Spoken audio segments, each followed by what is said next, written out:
Hey everybody, how you doing? It is already the end of June. It's June 28th. Can you believe that? It's going to be like July 4th next weekend.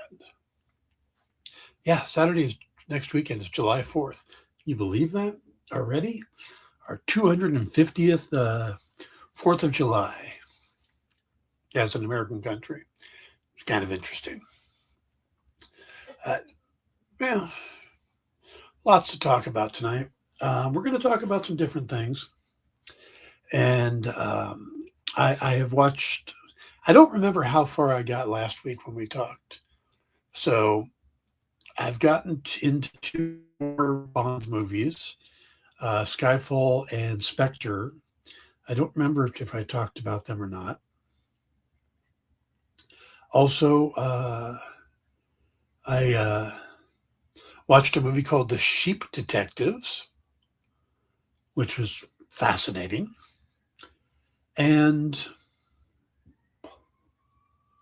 we watched, well, I haven't seen it yet. Let me say that. I have not seen Supergirl yet, but we're going to talk about it because there's something to talk about having to do with the reviews and the reception the film is getting. And I think this film might change things. Might not. It has the potential to because of the discourse.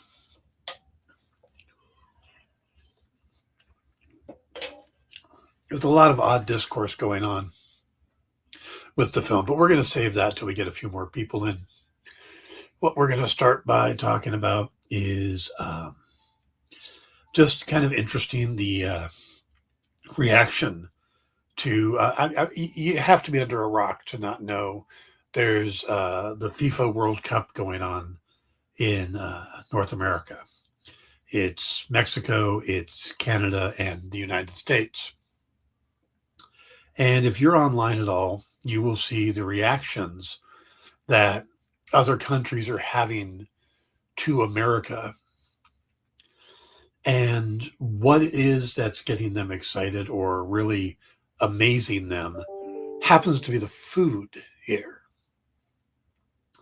Now, we take a lot of the food we have for granted, You you're probably just within a mile of some fast food place that, you know, we look down upon or we just are so used to being there that we just forget about it. And they go into these places and there are these giant cups of soda that they can get free refills on, and these big burgers and big fries, and our portion sizes are huge.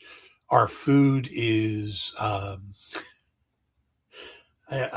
I don't want to say this, but this is what the big reaction is at least with the, specifically the English people, is flavor. We have a lot of flavor in our food and stuff. And now you could look back and go, yeah, well, a lot of that stuff is not healthy for you, you know, but it's good. It's tasty, and that's what they're having a kind of an interesting reaction to is these World Cup players or these World Cup fans are coming here. And I don't know what the outside world thinks about the United States anymore. It used to be a pretty positive thing. We were a country that people strived for, that we kind of set the bar on certain freedoms and stuff. And there's so much turmoil and infighting now that it's hard to imagine what other countries think of us. And maybe we don't have the best representation, but they're getting it now with coming over here and watching the World Cup and then staying in our hotels and going to the restaurants and stuff. And it's kind of interesting. Their reaction has been kind of eye opening.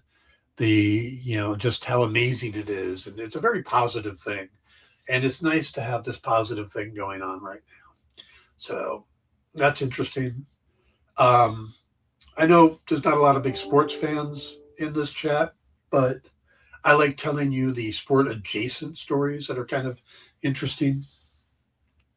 There is a pair of twin hockey players who were coming up for the NHL draft, and I'm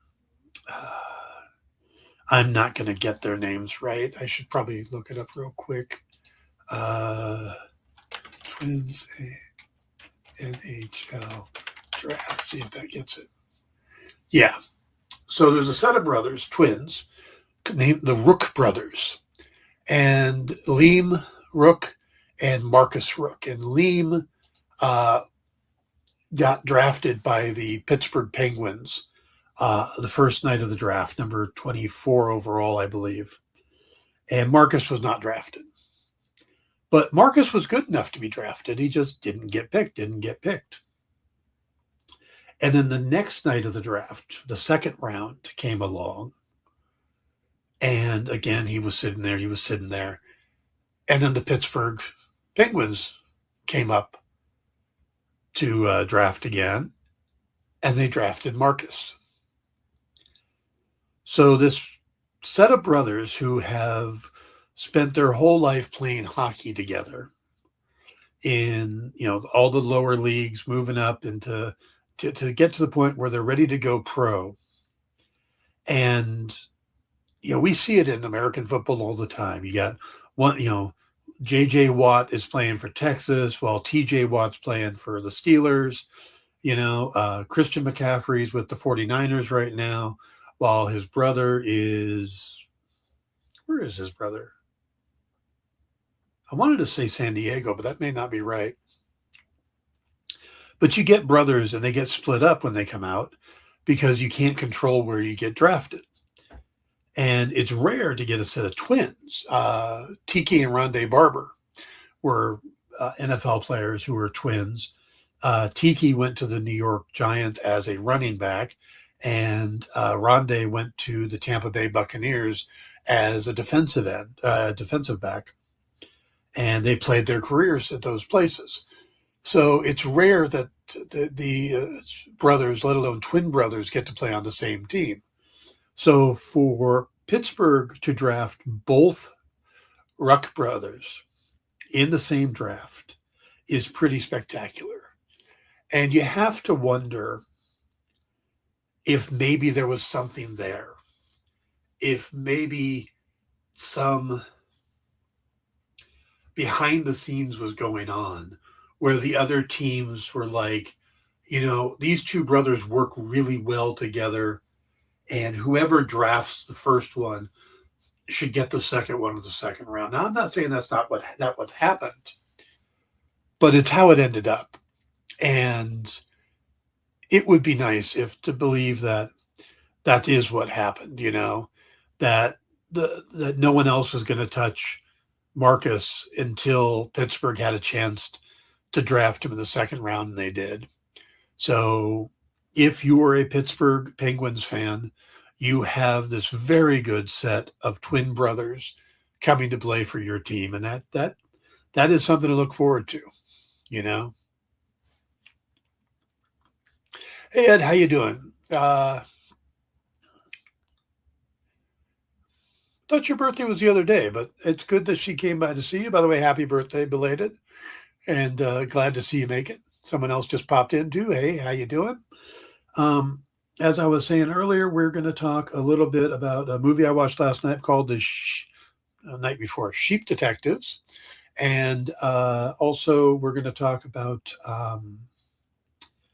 some more Bond with Daniel Craig. And then we are going to talk about Supergirl. And it won't be a spoiler. There will be no spoilers because I haven't actually seen it yet. But I'm seeing stuff in the reviews, and I kind of want to call out some of what's happening online with Supergirl. But let's start with the Sheep Detectives. This just made it to Amazon Prime, so if you have Prime, it is available to watch. It says his birthday was Tuesday, but she couldn't stay then, so she brought me chicken fajitas for dinner. Nice. And we watched Top Gun Maverick. Very cool. Very cool. So, um, I had a similar thing last night. Lisa's son, Braden, came by, and we were sitting around and had dinner. And then we watched Glass Onion. And that's one, I love the uh, Ryan Johnson mystery movies, the Benoit Blanc mysteries. And I didn't pick that. I didn't suggest it. But he just went, hey, let's watch Glass Onion. I haven't seen that one yet. I like Knives Out. So we sat around with that, and then he ended up heading home. But it was nice spending the evening with him and watching the movie. And, it's always cool to see movies through his eyes because he's made movies in high school and stuff, small films and stuff. He's really into that, and he looks at films differently than most people. So, you know, it's kind of cool that he got into that one. Um, he recently saw Masters of the Universe and was surprised how much fun he had with it, how good it was. He didn't say it was a great movie, but he definitely liked it. So he said it was better than he expected. He had fun. It was a lot of fun. And of course, he's going to be 21 years old in September. So he didn't grow up on He-Man, any of that stuff. So have you seen Pressure with Brendan Fraser? I know about the movie. I've seen clips of it. I haven't had a chance. It's on Amazon already. It's on Prime already. I will definitely have to watch that because it's also got what's his name? The British actor Andrew. He plays the meteorologist guy. He was also Moriarty, opposite of Benedict Cumberbatch's Sherlock. He was in the third Benoit Blanc movie, Wake Up Dead Man. I like him. I like him a lot. He's good. You have to rent it though. Okay. Well, that's very cool though. The one I thought about renting the other night, but we ended up on the Sheep Detectives is In the Gray, the new Henry Cavill, Jake Gyllenhaal, Guy Ritchie movie. But we'll probably wait till that's a freebie, but we'll see. So, but the Sheep Detectives. This is a movie I saw a trailer for it, and I thought, A, who the hell would come up with this idea? And B, why does it look fun? Now, if you don't know what this movie is or you haven't seen the trailer, it's a cozy little mystery. Small town, a murder happens. The local constabulary have to try to figure out what's going on. They're, the unassuming detective, the detective that you don't think would be the detective is the one that kind of finds all the clues. But that person, the one that's actually finding all the clues, isn't a person. It's a sheep named Lily, and the sheep is voiced by Julie Louis-Dreyfus. The victim is their shepherd, played by Hugh Jackman. Other voices in the cast are Patrick Stewart, Bryan Cranston, Brent Goldstein, the girl from This Is Us, and then the cast also includes Emma Thompson and the guy that just played He-Man. And like I said, it's just this cozy little movie. I keep using the word cozy because that's the definition of this type of mystery, the cozy mystery. And you basically follow these sheep as they try to figure out who killed their shepherd. Now, this is going to sound kind of weird, but I think it's an excellent family movie because, yes, your kids need to be old enough to understand death, what death is, and not be freaked by it. But the sheep have to learn what understanding of death is. So that actually might help. Yeah, it's on Prime. Just debuted on Prime this week. Um, but also, the clues are presented in such a way that kids could figure it out. They're things that kids are taught are kind of the way to solve it. And it's interesting that way. So for you know, 9, 10 year olds, if the topic of death isn't, I mean, it's not gory. The murder is a poison and you don't see it. The most you see is he falls out of his chair. You know, is nothing violent. There's a lot of humor with the sheep. Um, a lot of humor. So it's a lot of fun that way.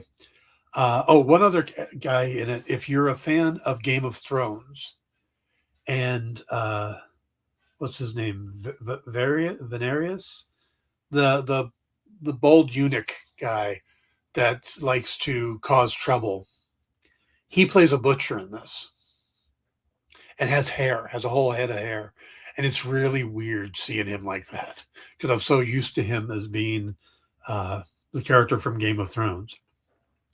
But we watched it, and you kind of have to just go, okay, I'm going to turn off my brain to the fact that these are sheep and accept that these sheep that talk to each other don't talk to humans, but they're smart enough to figure this out. And the reason they're smart enough to figure this out, because what Hugh Jackman's shepherd character does is before he puts them to sleep, lets them go to sleep at night, he reads them to them. They all gather around his little camper or his trailer, and he reads to them, and he reads them murder mysteries because that's what he likes to read. And it turns out that all the sheep really love this, and one in particular always figures out who the killer is before the big reveal, and that's Lily. So it's kind of a fascinating thing. There's some really clever stuff in there. It's very heartwarming. Um, like I said, there's some death you have to deal with, but other than that, I think it's a good movie to have a conversation with your kids, and also get them kind of into murder mysteries because, like I said, the clues are there. They don't. They're not so blatant that they hit you over the head, but they're not so difficult that the kids aren't going to understand it. So, yeah. Okay. So, yeah, like I said, it was a lot of fun. I enjoyed it. And Lisa enjoyed it too. And had we known it was going to be that good, we probably would have saved it to watch with Braden. But, all right. Let's shift gear over to James Bond. Ed, remind me, I'd gotten through Quantum of Solace last week, right? I hadn't gotten to Sky's Fall yet. I'm trying to remember if I had talked about Skyfall and Spectre. Yeah, I definitely recommend Sheep Detectives. So, all right. Well, as you guys know, I'm doing my rewatch of the James Bond movies, the Daniel Craig ones specifically. And I've talked about how much I liked Casino Royale and how much more I liked Quantum of Solace this time, having watched it so close to Casino Royale. And that I think it's a movie that improves when connected. Skyfall, I remember really liking when I watched it the first time, but this is the one that it doesn't seem as good the second time because I start noticing these glaring plot holes and these huge things of convenience that have to happen. It's just not that tight of a script. It's also very shocking to me to go from the first two movies where Bond just becomes a double O. He's just now getting into that world. And yeah, he's been an agent for a while, but he's just graduated to a double O. And then in Skyfall, they start talking about him being too old. Is he too old to do this? Is it time to, and that's the narrative they kind of run with for the next couple of movies. And it's like, can we enjoy him in his prime? Do we get, do we get to have, I mean, we do with all the other Bonds. They're at their peak. Brosnan at his peak, all of them at their best. But we just kind of go from early days to he's too old. And that bugged me a little bit. I thought Skyfall should have been a little more him at his best, not him at, you know, handicapped. So that's the best thing about Skyfall is that addictive title song, but I enjoyed the movie too, but it was a little bit of a letdown. Yeah, I didn't like the song as much. I loved the You Know My Name song from Casino Royale. I really liked um, the one for Quantum of Solace, the Jack Black, Alicia Keys song. The Adele song is pretty good. I don't say I dislike it. I'm not a fan of Writing on the Wall by Sam Shepard or Sam Smith or whatever the guy's name is because he sings really high. And I just like him to bring it down a little bit. It's a little too high. But yeah, I loved the more rockish stuff they did for the first two. And then they went back to these big orchestra things again. It's like, I liked where you were going. But anyway, um, I liked Judi Dench's character in it. I liked how they kind of wrapped up that M. Um, I liked that they finally gave an answer to the online theory that all of the James Bonds are connected, that James Bond isn't his name, it's a title he's given when he becomes an agent, um, and that the next guy who becomes 007 would also be named James Bond. There was some good and bad to that theory. I thought they could have done some interesting stories with it, but overall, I didn't think it was a good thing to do. And Skyfall kills that chance by showing us the grave of his parents. But so I liked Skyfall, but I didn't love it. And then uh, I like Javier Bardem, but I thought his villain was a little too much, a little over the top. And his plan, I mean, it's great that he is this amazing schemer, but some of the stuff that were part of his plans were like, well, wait, how did he know that's exactly when they were going to try to hack in his computer? How did he know there was a train coming right at that moment? Those kind of things, like that seemed like a push to me, like too much. So, um, overall, I know. And then one of the big disappointments for a lot of people was originally they wanted Sean Connery to come back and play the role that Albert Finney ended up playing. And where Albert Finney, I think, did well, I think it really would have been more impactful had it been Sean Connery. I really wish he would have come back and done that part. That would have been just fantastic. So, but didn't happen. Um, but I got out of Skyfall going, yeah, there's some holes in there, but it's still pretty good. And then we get to Spectre. And Spectre is, I like a lot of it, but I like what they tried to do more than what they did. When they tried to make it this tie-in for all of the movies.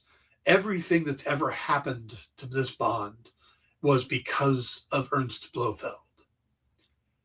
And I liked that. And they made it a personal connection, which I wasn't a big fan of, but I see why they tried to do that. I thought Christoph Waltz's performance of Blofeld was subtle, was kind of nuanced and interesting. So there was a lot of good in there, but I thought the ending seemed, I don't know, a little supper's ready, a little like this is the best ending we can get, you know. I don't know. There's something about that movie that just didn't click with me.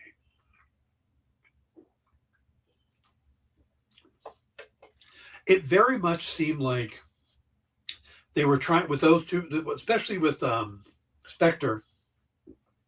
They were trying to go back to the old school style of Bond. You know, the old way things were done.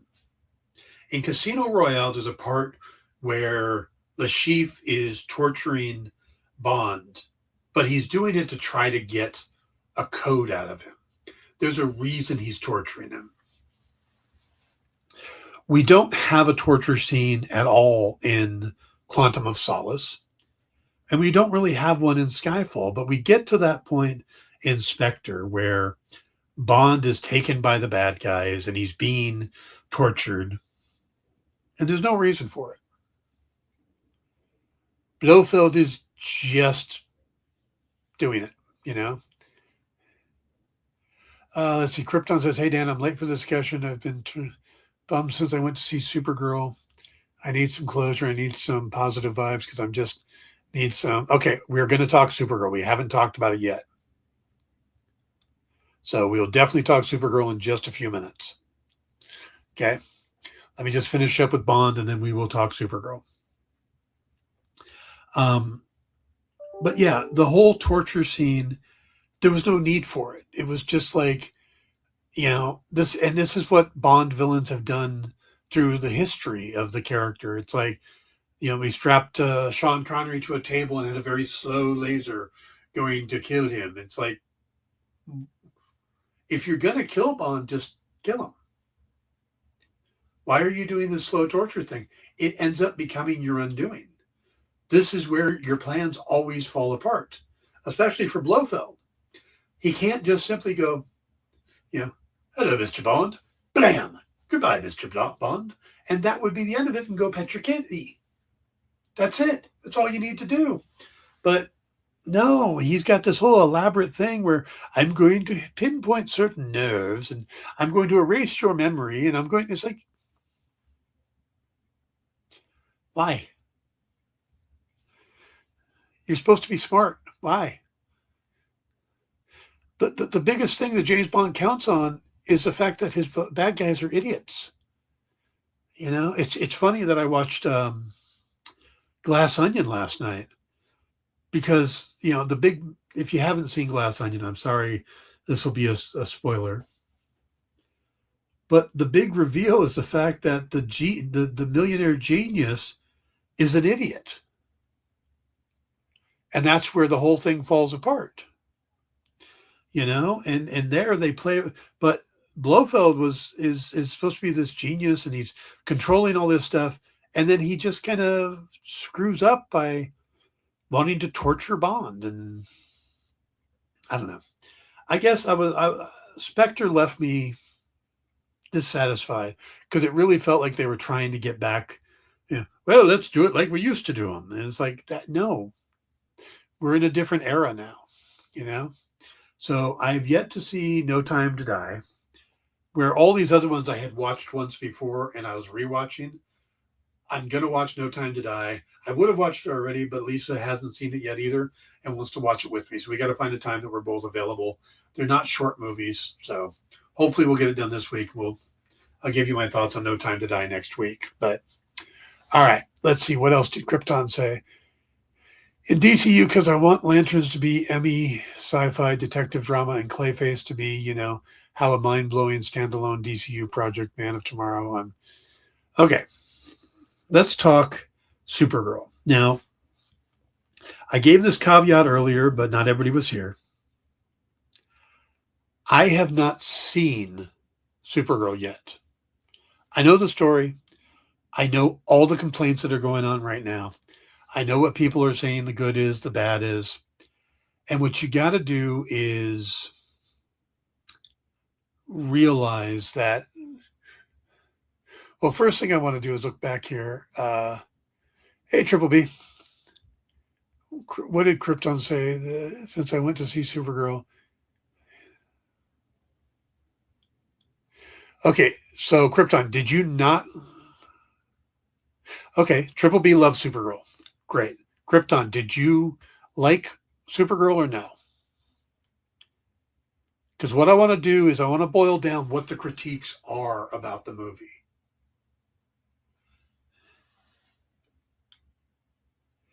Emma rephrased, promising. Okay, Emma rephrased the New York Times and that there's been an early buzz about the Man of Tomorrow and it looks promising. Right. Clayface is a very inexpensive movie, so it doesn't even need to do that much to break even. This movie, Supergirl, doesn't need to necessarily do a lot to break even. Now, the first thing I want to talk about Supergirl are the ratings. The Rotten Tomatoes is a horrible way to tell if a movie is good or not. And the reason I say that is because at 59% or less, it gets a splat. It's only 60 and above that gets a tomato, and then like certified fresh is what, 80 or 90 or above. Well, and all that is it's saying we looked at all the critic scores, and this is a percentage that liked it versus didn't like it, or liked it. So 59, 56%, I think was the latest I saw, liked Supergirl. Okay. So just over half the critics who saw it, liked Supergirl. Audience score is at 76%. I think it was 77 actually, last time I looked. That means 3 out of every 4 people had a positive reaction to it. So it sounds like, and if you listen to the reviews, there's some certain consistent things. And okay, there is a certain segment of the internet that is review bombing these and really going after it because they think Snyder's the only thing that should be, or they hate female-led movies. We've seen it every time a female-led movie comes out. They do this. So if there's a knock against the way she looks, or just these outlandish things, or they say it's the worst movie ever, you got to kind of go ahead and move those off. So what are the real big critiques? Every review I've seen, the legitimate review, talks about how good Millie Alcock is as Supergirl. Everybody seemed to like her as Supergirl. They liked Lobo as Lobo, or Jason Momoa as Lobo. They loved the David Corn sweat scenes. So those scenes are good. And they thought, most people seem to think that the actress playing Ruthie did a good job. Some people didn't like the character of Ruthie. Okay. So the cast is not the problem. Then you hear mix. You hear some people talk about the script being the problem. Other people say the script was pretty good. It was the editing. So is it the script, the editing? Could this film have been edited better? Probably. That's kind of the takeaway from that. There were some issues that, let's see, Jay says, other factors that people don't like Tom King or the Woman of Tomorrow comic. Hey, everyone. Hey, Triple B, I like Supergirl. Just with the story could have been better. I feel like the screenwriter could have had a co-writer. Okay. Now, A couple things are working against it. Number one is the book, Woman of Tomorrow. A lot of the critique coming out is because people love the Woman of Tomorrow comic, and this is different. And at one point, DC came out and said, we're using it as inspiration, but we're not doing that exact story. But that's not alleviating that issue. There is no way that they could have done the exact story for Woman of Tomorrow. And not just because it's a 12-issue comic, there's all these different planets. They had to narrow it down. But there's another problem here that a lot of people aren't talking about.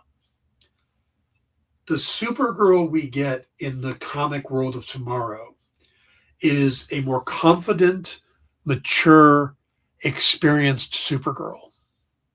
She is established on Earth. She's established in the galaxy a bit. And she sees the problem for what Ruthie wants, that Ruthie wants revenge, and knows the dark path that'll take her down. And she decides to use the fake story that Crypto is poisoned to be part of this and keep Ruthie from actually committing, killing Krem and trying to save her innocence. That's a different Supergirl. That's a Supergirl that's in a different place in her life. The Supergirl we get in this movie is still reeling from losing everyone in her life. She is still trying to find who she is, what her place in the world is. So you cannot take that exact story and do it the same. You have to treat it from a point of view of a different main character. What this main character wants is different than in the book. So that's why you can't do an exact copy. You can't do the exact story. There has to be changes because it's a very different Supergirl at this point. The other thing is you had to cut out the damn horse, Comet the horse, because that is a weird ass character.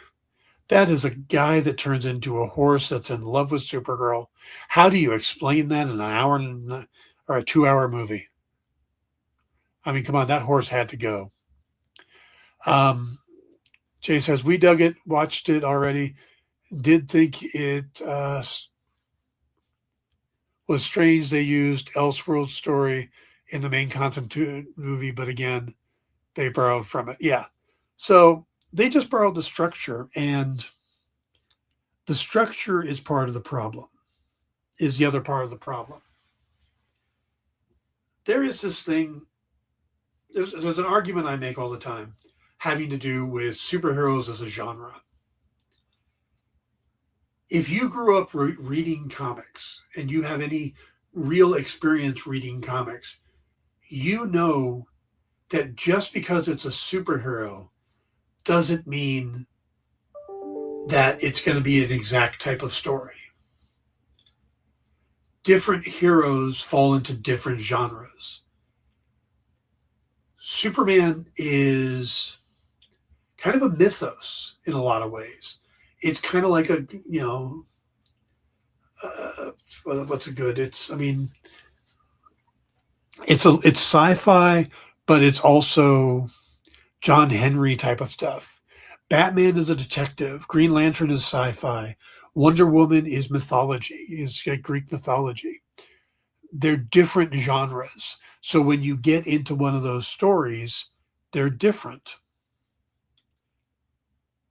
So to say that superhero is a genre, that's saying, well, we expect X, Y, and Z. These are the things that exist in a superhero movie. And if you don't have them, then you made a bad superhero movie. And that's what we're getting a lot of right now, especially from critics who probably didn't grow up reading comics, that don't know that, they think that it's a superhero movie, so it needs to fit in the same mold as the first Spider-Man movie. The Tobey Maguire Spider-Man. We have an origin story. We get the costume. He saves the day. He goes up against the colorful villain. We find out about the villain's backstory. That's the story. This is the genre we're in. Well, that's not a genre. That's an adventure, action adventure thing. This is not that. The Supergirl, if you're going to liken it to any other movies out there, it's a revenge movie. It's True Grit. By Tom King's own admission, he was writing True Grit in space. And originally it was going to be Lobo as the lead and Supergirl as the sidekick. But, that changed. The editor suggested he makes it a Supergirl story, and she did, and it worked out. But one of the big complaints we hear is how Krem is not a very developed villain. But I want you to stop and think about villains in revenge movies. If you've seen True Grit, you know the guy they're hunting, it doesn't matter who he is. It doesn't matter what his motivation is. His actions and his existence are there to give the heroes, the protagonist, something to chase. He's not even the real antagonist of the movie. He's just a MacGuffin. He is that thing they're going after. The antagonist is Rooster Cogburn needs redemption, and Maddie needs to finish her father's work and to get validation for her father. In John Wick, another classic revenge show movie, Vigo's son, who I don't even remember Vigo's son's name, is just always Vigo's son. It doesn't matter what his backstory is. They don't develop him. They don't spend time telling you that he had a horrible childhood and what he's trying to do is he's overcoming his self-doubt and his feelings of imposter syndrome to stand up and to be what his father wants him to be. And that's why he bullies and that's why he overreacts. We don't get any of that because we don't care. Vigo's son committed a horrible act. He killed John Wick's dog and he stole John Wick's car. And why is that important to John Wick? Well, John is suffering from mourning. He's in grief. He's filled with grief over the death of his wife. The car, it wasn't even the car. It was the fact that the photo he had of his wife was in the glove compartment. The dog was what his wife left him to help deal with the grief. It was the last thing his wife gave him. So that's all we needed to know about Vigo's son. The antagonist was John fighting his grief, John figuring out how to move on with his life. And that's what this movie is. This is Supergirl, who is a mess. She's a mess because she has no purpose. She doesn't know why she's around, why she survived Krypton. Superman or Clark survived Krypton because his parents had a plan for him and he sent him to Earth. And even though they wanted him to take over, and instead he just became this savior, this goody two-shoes hero, he's got a reason for what he does. She doesn't. She doesn't understand. She's trying to find a way out of her grief. All Krem is the MacGuffin of the movie. And you don't want to develop that character because you don't want anybody sympathizing with him. You don't want him to become Killmonger or Loki where you start to like the guy. Now, maybe they could have given him some more scenes, or maybe they could have, amped him up a little bit. I don't know. Like I said, I haven't seen it, but I know what is supposed to be in this kind of movie. And that's what they're looking for, is a villain who is just, he is the, if you've seen Pulp Fiction, he is the equivalent of the briefcase. He's the thing they're searching for. Like I said, he's the MacGuffin. And if you don't know what a MacGuffin is, look it up. It is a great cinematic trope that Alfred Hitchcock used all the time. But you should read about it. They're great. All right, let's see. Let me catch up where I was. The only time, got lots of comments here. I never understood the objection to a movie being different than the book. The Lord of the Rings books are the favorite books. Yeah, that's like coming out and saying, Lord of the Rings movies sucked because they didn't do Tom Bombadil. Well, as soon as I saw that the Tom Bombadil wasn't in the movie, I was out. Really? Tom Bombadil still exists in the books. They're just not in this movie. Let's see. Jay says he's dug it, watched it twice. Great. Even when Wonder Woman people gripe fans don't know what they want. Yeah. As long as the movie is enjoyable to you.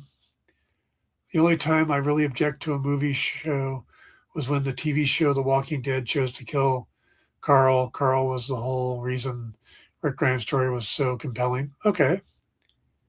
He's not supposed to be he's a one-off villain. Yeah, exactly. He's just the MacGuffin. And I'm surprised that critics should understand this. So the general populace, that's fine. I mean, if you don't get it, you don't get it.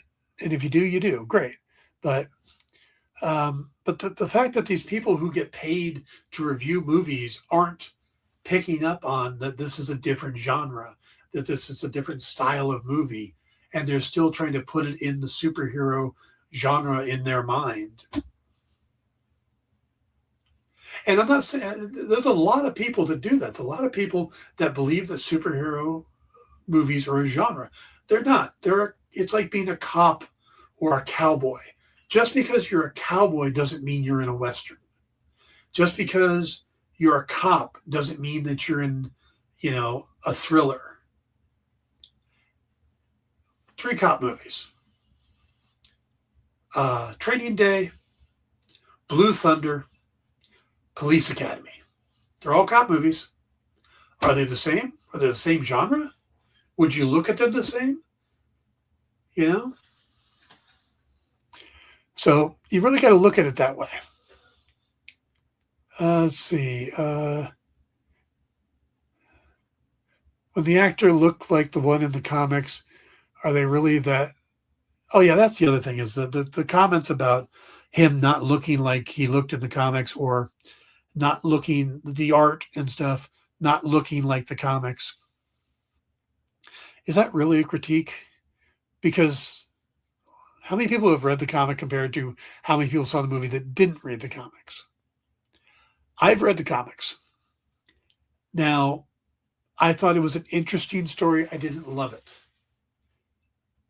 And part of the reason I didn't love it is I'm not a fan of that art style. I'm not saying that Bilquis Everly is a bad artist. She is a very talented artist. And her storytelling is great. My personal preference isn't that style of art. I'm also not a big manga art style person. And, Frank Quietly is not an art style I like. But Frank Quietly is an amazing artist. I know that the way he tells story and stuff is great, but it takes me a while to get past that. I don't particularly like his style. I didn't like when he drew the X-Men. I didn't like, All-Star Superman wasn't that great of a book to me either. And I was a little worried when they said that was going to be the inspiration for Superman. But that worked out fine. Now, again, I haven't seen Supergirl, but I know what the story is, and I'm looking forward to it. Now, the other critiques we're getting are stuff like, oh, it's the editing is choppy. And you know what? Maybe that's true. Maybe it could have been edited better. Maybe the writing could have been a little, they did cut the movie down a bit. There's a lot of stuff there to take in. So I'm not saying that this is a perfect movie because there aren't no perfect movies. There's really great movies, there's good movies, but not every movie has to be A plus or it's trash. And that seems to be where we are now. Most of the people that I mean, I am seeing a slew of people online who are coming out and saying, I've seen Supergirl. I do not understand all the hate. I do not understand why people are slamming this movie. Does it have flaws? Yes. But is it a good movie? Most people are saying it's a good movie, not a great movie. It's a good movie. That seems to be the general consensus. But that's not the way the internet and the way the rating systems and stuff are set up. You know, you have to have 6 out of every 10 people like your movie before it's considered good on Rotten Tomatoes. So if you're at 55%, you're considered trash. Like, really? More people liked it than didn't. Doesn't that? No? Okay. Let's see. Krypton says, I think about Rotten Tomatoes. If hypothetically Supergirl received a 95% on one more fan, we'll talk and more it'll be. I'm having a hard time reading. Sorry, guys. And Lantern, something that we'll look forward to. And Clayface. Yeah, see, I don't have any concerns about the future of the DC universe. And I say that very confidently because one of the consistent things coming out of this is how good Millie Alcock is, how much people liked David Cornsweet popping up, and how much they like Lobo. Those are the only 3 characters who are going to keep coming back. So this story didn't click. It wasn't a standard superhero movie to most people. It, you know, it's a writer that is getting other work, but they haven't said Craig Gillespie is going to be doing more stuff. So, the team doing Lanterns are very talented TV people. They've got Tom King involved in that, but it's Chris Mundy. You've got a good cast. We've seen, it's going to be something different, and it's got a true detective vibe. So I'm really looking forward to that. Clayface, I'm not a horror guy. I do not like horror movies. So Clayface is going to be one of those that I will probably wait to see when it gets on streaming, and I'll watch it in chunks. Like, okay. I'll come back to it later. Because I'm not, especially body horror isn't my thing. But I will watch it to see what the important things to pick out of it. Now, I'm not going to thrash the movie just because it's not for me, but we'll see. It says, I told Ed the other day, it's like deja vu with the DCEU. I like the movies and they get demolished by critics. Yeah. The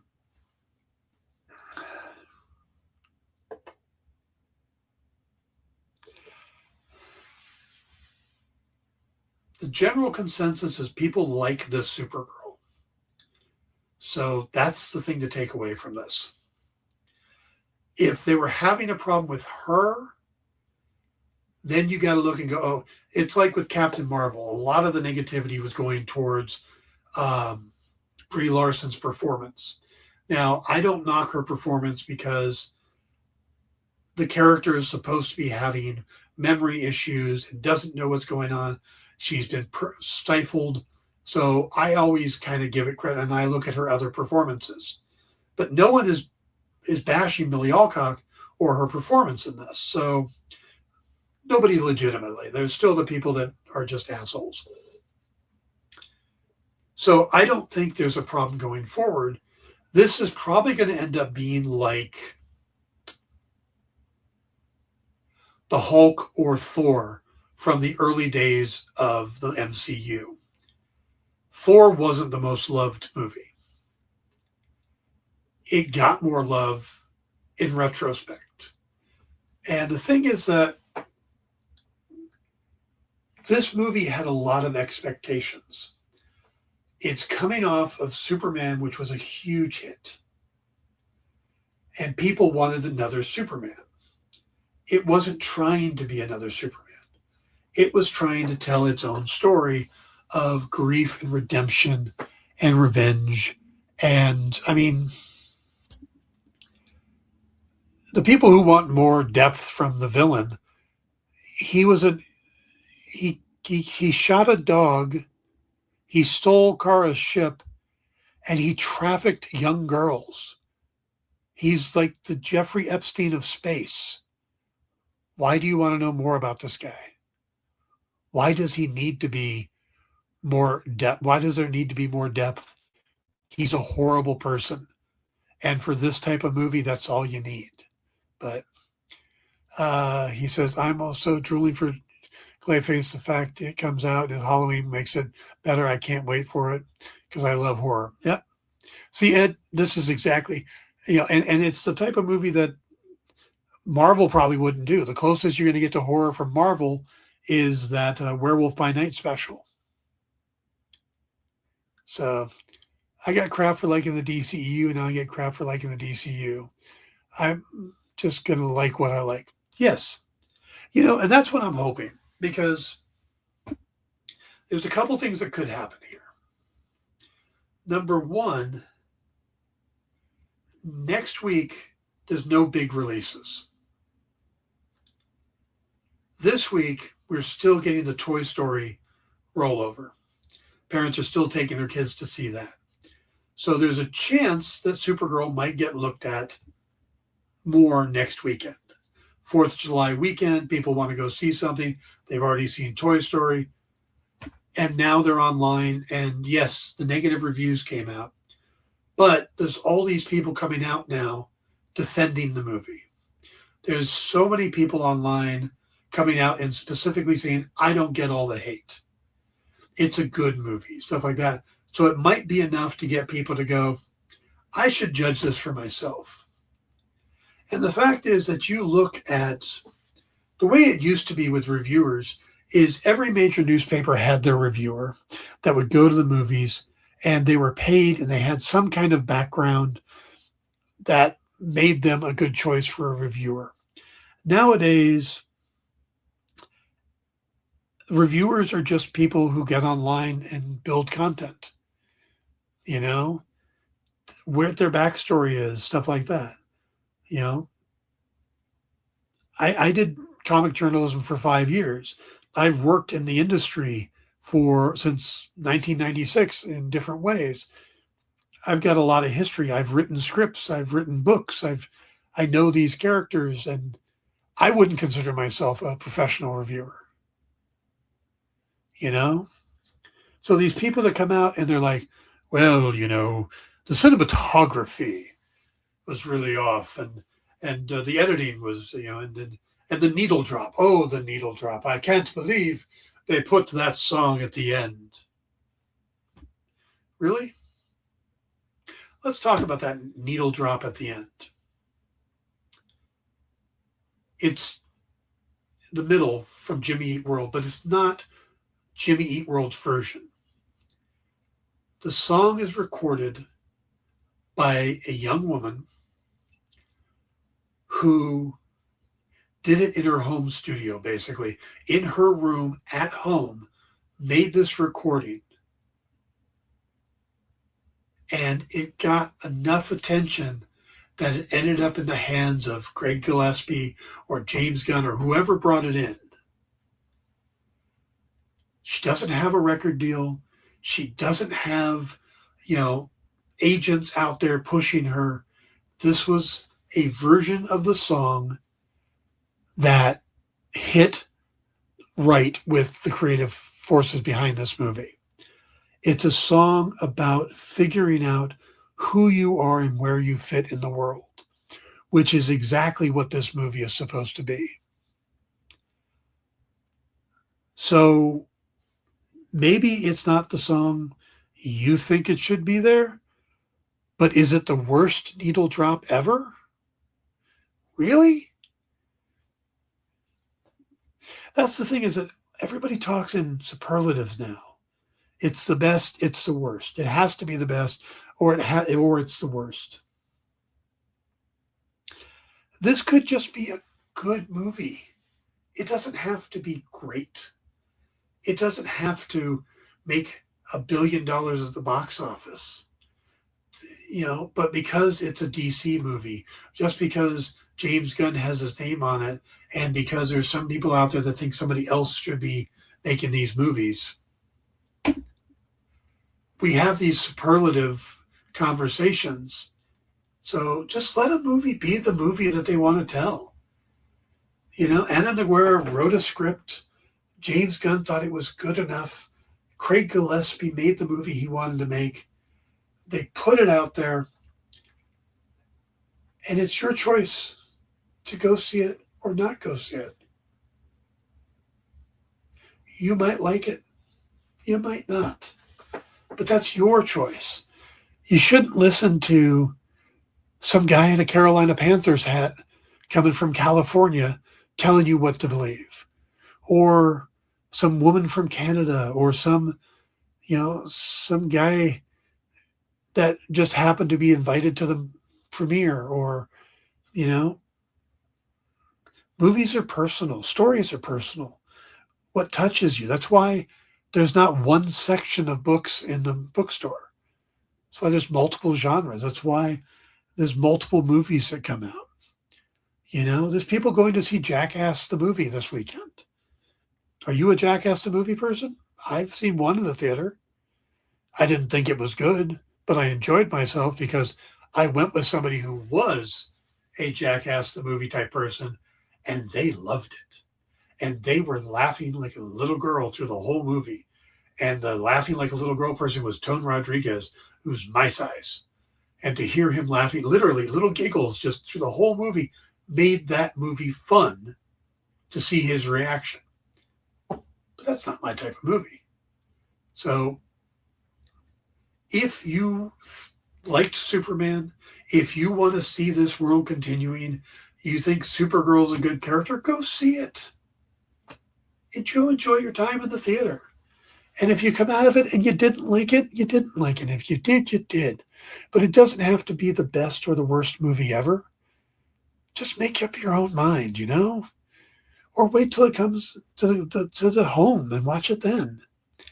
How many movies have you listened to reviews say was a horrible movie, and then it gets to your house and it's on streaming and you watch it and you go, that wasn't bad. I would have enjoyed that in the theater. So I guess what I'm saying is I'm hoping, do we need, was it over 250 top reviewers or whatever it is on the Rotten Tomatoes? Thousands of audience scores, cinema scores of people coming out of the theater on a Friday night. Why are we letting other people choose what we like and don't like? Henry Ford made one type of car and it came in one color. That didn't last, did it? Because people want variety, people want different things. There's a reason you go to a restaurant and there's a menu, not, they don't just walk up and put your food down. There's a reason why there's usually 7, 8, 10 different movies at the theaters when you go. Before COVID, you would get together with your friends and say, hey, let's go to the movies tonight, and then go decide what movie to go see. Sure, there were movies that you went, hey, let's go see this tonight.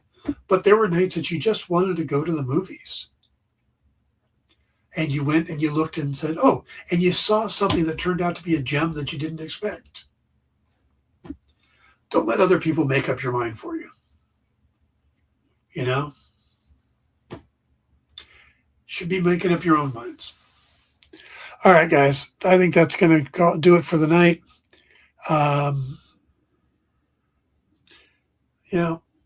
Just have a good, safe week. Take care of yourself on 4th of July.